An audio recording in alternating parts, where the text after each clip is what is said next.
So, here we are. Death. I think we've heard, haven't we heard enough about death lately? Someone's phone? Someone got their phone? All right, okay. Yeah, it's been a very, very strange year, isn't it? I just said to someone before, I keep saying, oh, last year. Oh, no, it's the year before, because last year's just a blur. But, you know, last year really, and I did I had a conversation with Dr. Nicole Gruhl down in Sydney. Some of you know she zoomed into one of our meetings a while ago, not last year, and about our planetary near-death experience. And I thought, you know, with the pandemic and all that, we've all experienced, I guess you say, a taste of a fear-death experience is another term that's used for people in that field of near-death research, and fear-death can have similar sorts of after-effects to a near-death experience. You don't actually have to come close to death, but you can feel like you might come close to death. And let's face it, in the beginning of the pandemic, no one really knew what was going to happen, did they? We hadn't experienced this for 100 years, and no one really knew, and the government and the media were scaring us all to death, basically. I spoke at a meeting about the Egyptians and how they initiated a near-death experience by putting their future pharaohs into sarcophagus to induce a near-death experience for a reason, and that was an initiation. And they knew exactly how much air to have in a sarcophagus so that someone to try and catalyse that near-death experience. But they knew that they wouldn't kill the pharaoh, because that wouldn't look good, would it? I just killed the pharaoh. So, and the idea was so that they could be a wiser pharaoh, basically, and really be in touch with themselves first, so that they could then be in touch with their people a little bit more. So, and just like the Egyptian Book of the Dead, it's actually written for the living, and those of you who were here at the Afterlife meeting would have heard me talk about that 2 years ago. And actually that presentation's recorded and it's up on the Afterlife Discussions YouTube channel for anyone who's here the first time or had forgotten. And that information was collected, it's written down on scrolls, and there was a well-known scroll called the Book of Ani, and that in there was a collection of experiences for someone who'd had a near death, and you know, the Egyptian Book of the Dead had various evolutions, bringing it and various names. You know, Book of the Dead, sarcophagus text, pyramid text. Book of the Dead was a collection. Then it became named the Book of the Dead, published as the Bible of Ancient Egyptians. And then in 1898, by then, it was coming forth by day until it was renamed the Egyptian Book of the Dead. But anyway, the reason I'm talking about that is to, I guess, impress upon you the importance that a culture, and maybe some other cultures, had in those types of experiences, and the knowledge that could be accessed from other realms, and the wisdom that could be gained from accessing that knowledge. So let's just refresh about near-death experiences, just very quickly this bit. You have the sense of being out of the physical body, and that is one of the classic, I guess, signs of a near-death experience, and also out-of-body experiences. And I've come to think that out-of-body experiences are can be like a precursor to a near-death experience. They're sort of along the same path. The sense of moving through darkness or tunnel, but not always, actually not as often as it's made out to be by researchers. And I've probably told you this before, but in Japan people experience going into a cave. So there's different cultural reasons why people have certain types of experiences. Experience of great light or darkness, encounters with deceased loved ones, some previously unknown. And I love these types of cases, because when someone has a near-death experience and then they communicate with a deceased relative who has died previous to them in the family who died previous to them being born. And they tell them things about the family situation, and after the near-death experience, the living person says to the family, this, this and this, or they can identify someone from a photograph. And they go, well, you couldn't not possibly have known that because you never met them. They died before you were born. And they're fascinating types of experiences. A border of no return. So there always seems to be a way, not particularly a border, but a time, a place, an event, an experience with an entity, let's call them that, a spirit or spirit being. Or they just, they get to a certain point in their experience and then they have to go back. And encounters with spiritual beings and religious figures or entities. We've heard that a lot. And the beings who accompany us along the pathway to death. There are certain types of beings who are protectors, who make sure that we get to the destination where we're supposed to go, and that we are not interfered with either in our death experience. And we can have the knowledge of the nature of the universe too. And someone just recently said, how is it possible that we have those experiences?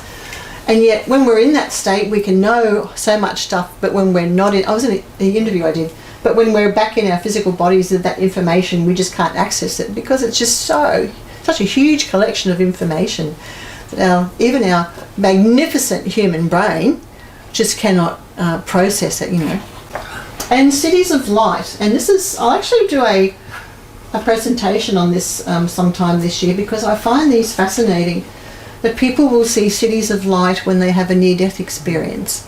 What are they?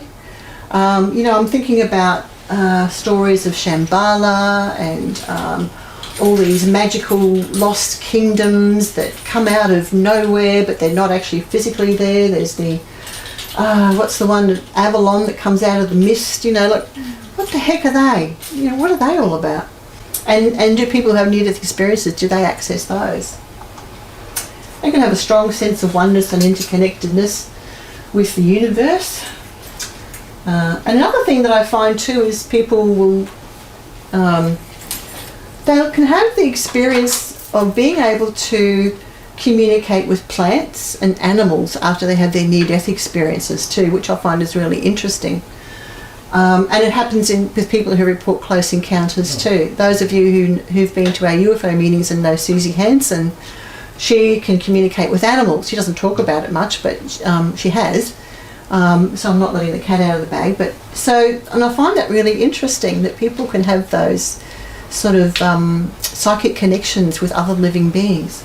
Now, I was reading that modern neuroscience says that the self is an illusory construction of the mind rather than an entity with its own independent existence. But, I guess I'm wondering, what is the self, and what is we can construct all these things, and we can look at ourselves in the mirror, and women often have these problems with body image and, all those sorts of things with weight, etc. And it brings up the question of the ability to shift our perspective on our environment. And some people suggest that the world is a controlled hallucination controlled by us. I don't think it is, but I do think that there are aspects of it. We have our own perception of it, right? We can see things in a certain way, and we can sort of... And I was actually speaking about this recently, about hallucinations, about people who have near-death experiences. Their lives are changed significantly and permanently, whereas if they're having a hallucination, hallucinations don't tend to change us significantly and permanently, And everyone has hallucinations. I mean, we can hallucinate about seeing, in dappled light, we see a stick on the floor and think it's a snake, just, temporarily, till we go, oh, no, that's not true. So, but I guess the question is, what is the self that disassociates from our body? What is that? And, that's something that we've all been exploring for a number of years now. Is it a soul? Is it a spirit? Is it, what exactly is it? And how can it still see without eyeballs? That's the other interesting question, isn't it? I've had people tell me that they've gone through a wall and they've been able to see the grain of wood as they go through the wall. How do they see that if they're not using their sensory acuity? I don't know, but it's very interesting. And Eckhart Tolle says your perception of the world is a reflection of your state of consciousness. And I agree with that to a large point, while you're talking about perception. But there are some things about the world that is the way it is. You know, but then again, people talk about how the sensory data that comes in is what, and we're all the same. We all have the same mechanisms within our brain to be able to see the sky as blue and the grass as green and all those sorts of things. So it's a fine line there, I think. What is the real essence of us that can go to another dimension, that can interact with beings that are non-physical, and we're in a non-physical form? Now I know all of you probably know about Robert Monroe and the different things that he did. And how many have read his books? A few of you? A few, yeah, okay. Well, they're very interesting if you ever get your hands on them. I don't know if you can get them now. I've got a couple of them. Let's go on to DMT, dimethyltryptamine. Has anyone read Rick Strassman's book? His book's called DMT, the Spirit Molecule, a doctor's revolutionary research into the biology of near-death and mystical experiences. So it's a psychedelic drug created by putting two plants together, which we'll get into in a minute, to create an effect. In low doses, people often hallucinate fractal patterns or geometric designs, but when they have higher doses, all sorts of interesting things happen. Now, there was a study done. This is what DMT actually looks like. This is a scientific expression, but that's what it actually looks like, little crystals. So it's thought that DMT is a chemical that's released from the brain. I think some of you would have heard that sort of information. During certain types of experiences, it's thought to be released in the brain during a near-death experience, sometimes through dreaming as well. When we have spiritual experiences, it's an immune system modulator and it's a neuroprotectant. And I think this is really interesting because it helps the brain survive potentially life-threatening conditions, so that when we come close to those sorts of experiences, DMT is released. And I've heard people say that when they've come close to death, that it was peaceful, even though they've been in a lot of pain, but the pain, isn't there anymore. So I'm guessing that that's DMT working as that neuroprotectant for them. But Rick Strassman says a lot more research needs to be done about DMT and its effects in the human body and what role, how it plays the role as well. It's found in other animals and the plant kingdom as well. I couldn't find exactly where it might have said it's found in all other animals or all other plants. I could only find that people were mentioning that it was found in plants and animals, so I'd like to know that. But it's certainly found in ayahuasca. So there was a study done which was published in the Journal of Psychopharmacology. Now this is only January 2021, this particular edition, and the study was published in there. And it says that the form and nature of the beings vary in reports, and these beings refer to the types of beings that people encounter when they have DMT under controlled conditions, okay? And it says that, but one thing remains curiously constant, and that's people tend to rate these encounters among the most meaningful experiences of their lives. And for some people, these encounters change their beliefs about reality, the existence of an afterlife and God. These are the types of beings that people report seeing when they're taking DMT. And I think it's interesting that, they talk about elves, spirits, gods, dwarfs, reptiles, insects, mantises, stick figures, and unseen but felt presences. And I find that's fascinating that all of those types of beings are reported, because some of those come up, as you UFO folk know, in close encounter experiences, don't they? So the encounters produced an emotional response for 99% of the people. And the most common emotions were joy, trust, surprise and love, of all things. There's others, but I won't bother. Oh, there was kindness too, friendship, fear, with smaller proportions reporting emotions such as sadness, distrust, disgust or anger. The encounters felt more real than reality, and this was true for 81% of respondents. I find that really interesting. One person wrote, there was an indescribably powerful notion that this dimension in which the entity and I convened was infinitely more real than the consensus reality I usually inhabit. It felt truer than anything else I'd ever experienced. And that's what people talk about in near-death experiences too, don't they?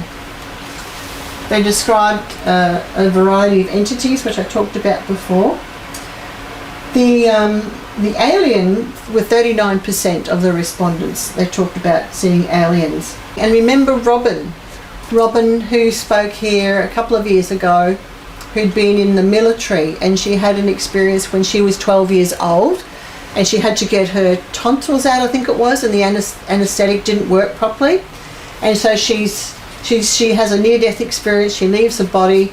She's going towards the light, down a tunnel towards the light, and there's streams of people in rows like this. And coming back from the light, she sees streams of people coming this way.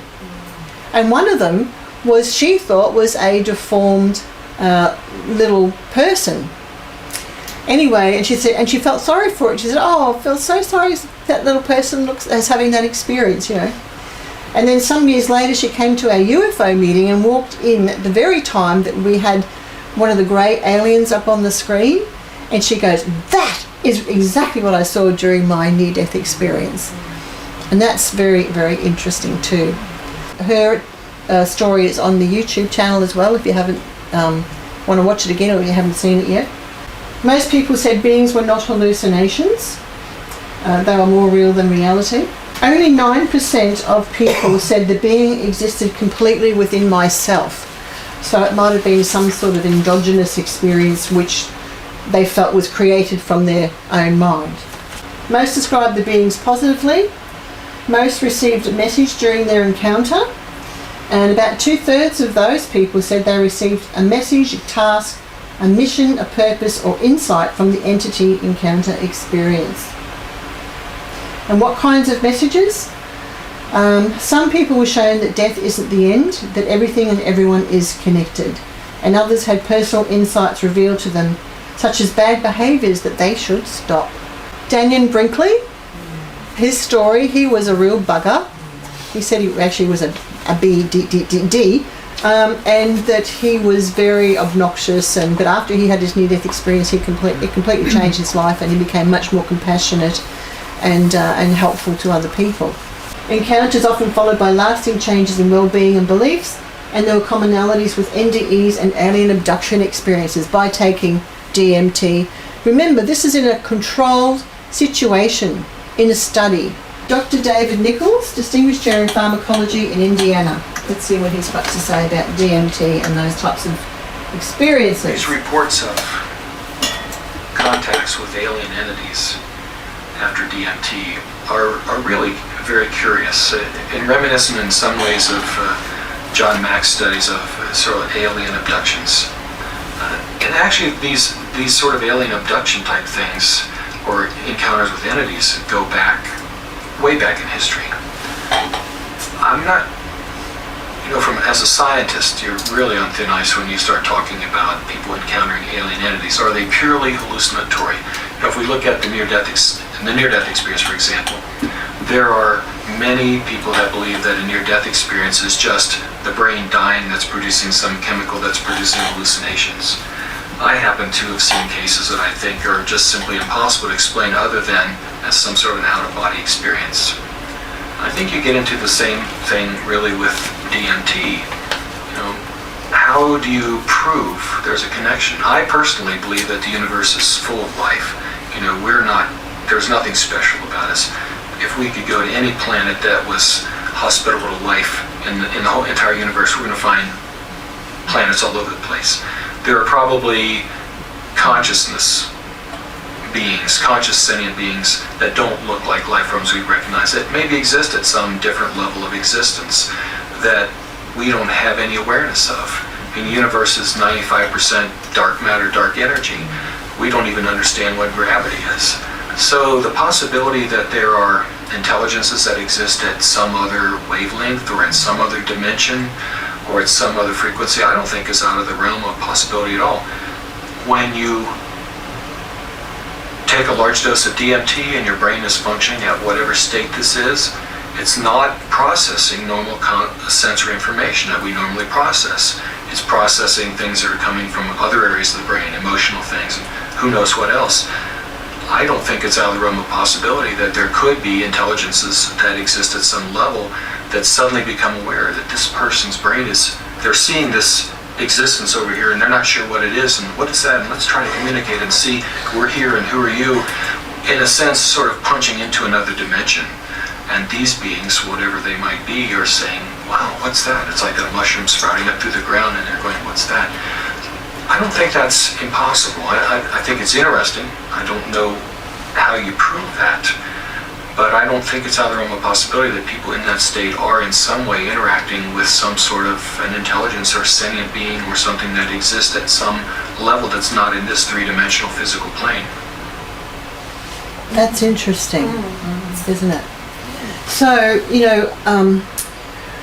the idea that not only that we reach out to other realms, but beings in those realms reach through to us. And who populates those other realms? What type of beings are they? What are they interested in, if that's the case?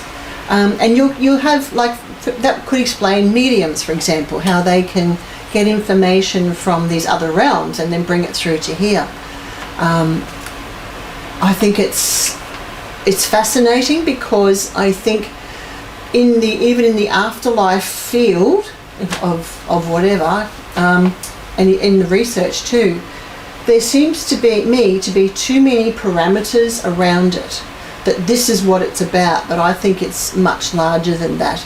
And I think it crosses over the ET phenomenon and other phenomena that we are just scratching the surface on. The research that's been done, the psychic research, has been quite a bit by various institutions and compartmentalised sections in the military. But if we could get our hands on that information and understand a bit more, then maybe people with a bit more, how can I say it? I don't even know how to say it. Who've had these experiences themselves, but they're not selected for study under certain parameters, because I think we all have these types of experience, or can have these types of experiences.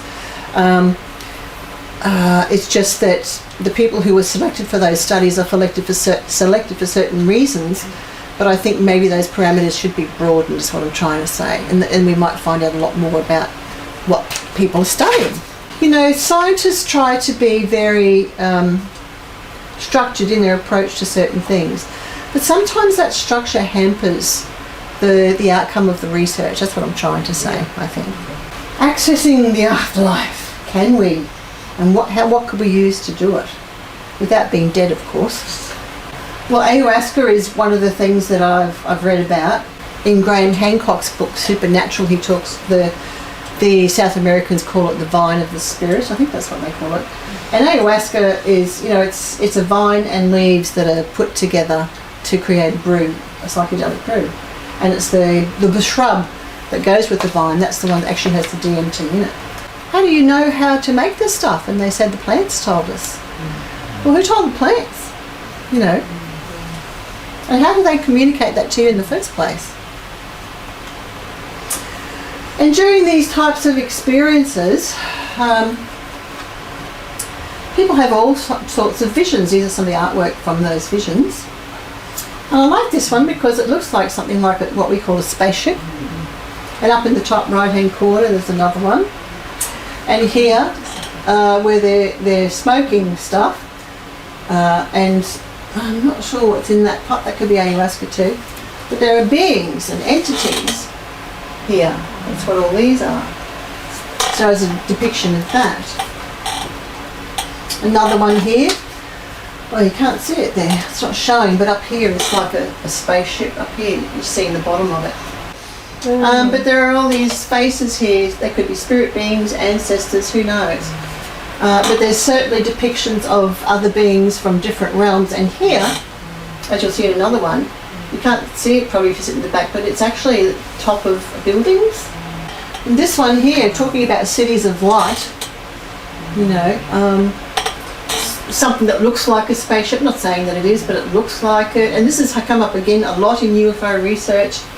Sorry, I shouldn't say a lot, but in the field that I'm interested in, where people have wondered why are they painting these things that look like spaceship. The same as in ancient art, you know, historical artworks. Why are there things that look like spaceships that have been painted in these religious artworks, I might add? What's in those cities? Why are they there? Why are they seeing those cities of light? Very similar though to near-death experiences, what some people report. So you can start to see the connections, huh? Again, another one up on the right corner, another spaceshipy looking thing. The spires of a city or buildings there. All these beings, these animals would be the power animals. People here having a ceremony. The spirit beings could be ancestors.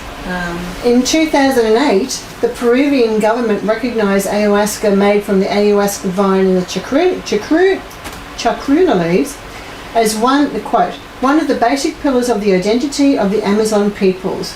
It claimed ayahuasca consumption, quote, constitutes the gateway to the spiritual world and its secrets. Actually, and another piece I read said that although it's illegal in America, ayahuasca has been growing in popularity, and like what does it say? Oh, sorry, popularity in Silicon Valley, New York and Los Angeles, with a generation that's embraced wellness trends such as meditation, clean eating, CrossFit and yoga. A recent New Yorker story suggested that in the same way that cocaine was the jittery, keyed up drug of choice for upwardly mobile types in the 80s, ayahuasca is the punishingly self-improving drug for today's age of kale eaters. Now, what does that say? I do eat kale now and then. But no, I haven't done that. Okay. So, and I guess the debate is still around whether ayahuasca trips take you to some sort of spiritual realm or not. You know, that's what the whole thing is trying to find out. But I think it could be a bit of both. I think it could be the spirit realm and dream states, consciousness. Yeah, again, I think the parameters are still, we just don't know, do we? Remember when I spoke about hooded beings and shadow people? And people were seeing these 3 hooded beings, and they're called the genie cuculati. People have seen these beings so often that, I mean, this is a depiction. You know, someone's put this into a stone tablet, and there's various, statues of them. So, who are they? I mean, we also get this 3 number comes up in close encounter experiences too. And this is unusual because in the things that the descriptions that I've read, that people say they tend to have long cloaks going down to the ground and you don't see their feet and they glide. Yes. They don't walk, they glide. Who are these beings? I wonder. This was what I was saying to you before. Who or what populates these other dimensions? We have ideas that they're our dead ancestors, relatives, friends, of course. But can some of those beings present themselves as those people that have passed on that we know, so that they can actually communicate information to us in a way that we won't be frightened? That's another possibility. Now, see, this shows up in close encounter experiences too. Some people say they see aliens. Now, I've had people tell me they see the little grey aliens. They're on a ship, right, on a spaceship. See the little grey aliens, but they'll also see one or two, or maybe a group, but usually one out of all of them, who is taller and wears long robe. And that's so common, and it came up in Daniel Brinkley's near-death experience, where he was taken before a council, and they were all, I think they were all robed beings, and they, in front of each of them, I think there were 12, there was a box in front of each of them that contained information. I can't quite remember the story now, it was a while ago, but these hooded beings, I had no idea what they were. And I had this thought 2 days ago, it just came to me, and I thought, people go to mediums to get information from the other side, to bring that through, and then people have near-death experiences and they go to that side, and if there is a side, and I'm thinking, how could we entice that communication between the realms in a way to, and when I use the word baiting, I mean set up the circumstance, because you know when you're baiting something, you set a trap, don't you? You make all the things in the environment just right, so whatever it is you want to trap will come forward and you go, ha ha, I gotcha. So how could we do that, or is it even possible, or am I just going loony after being locked up for a year, that that we could somehow set a trap in a nice way though, without having to go to a meeting, without having to have a near-death experience, but in a way that we could bring that energy through from the other realm. I know that you know, the shamans will perform ceremony to connect with the spirits so that they will come and communicate. Yeah, I don't know why I had that thought, it just went through. I just thought I'd share it with you. Yes, Barry? You have to work out how you expect them to communicate. Yeah. Yes. If they're going to do it by voice, then you can have audio recorders, but if they're going to do it like you might need a medium, yeah, or a channeler, you'd have to work out what method they would use, and then sort of make those receiving vessels available depending on what you estimated they were going to make contact with. Now, that raises the question, the point of the skull experiment, doesn't it? Yeah. Where the medium sat every week and they communicated with the spirits, and then information came through, and there was camera film there that photographs appeared on without a camera, and then later on they were locked in a lead box, and and signatures and poetry and photographs of place environments. You know, it was one of the Eiffel Tower in Paris, all appeared on the film. We got all that ready to go. Yeah, so now that's one way. I'm just wondering, is there an improvement on that? If we're thinking about parameters of what would be the extreme best environment to set up, which might have the best of a seance, the best of the skull experiment, the best of mediumship, that we can set up for spirit to come through in its entirety. Because after the skull experiment, remember the blue alien that came up originally showed up on video footage as just the head. But later on I heard Robin Foy say that when they moved it to Spain, that the alien that they nicknamed Blue actually manifested in full in the room. Now I don't know whether it interacted with them, what it told them, what was going on. But what would be the best components to have? And I think too that when you think about people who have passed, that they can show up in your dreams. Now I can't say 100% for sure, because you know it's in your consciousness, you're thinking about it, it might be your mind might be producing it because you're thinking about them, then it comes up in the unconscious in a dream state. But you know, there's been a lot of people report experiences of dream contact with the afterlife too. So, and I don't think all of it's wishful thinking. You know, as I've said before, the idea of this group is to stimulate our thinking, you know, to explore different avenues, different ideas, and hopefully you'll take away something to think about today. I don't know. Or maybe you can tell me, you know, next time. All right. So thank you everyone for coming. Thank you. It's been a pleasure to share your company.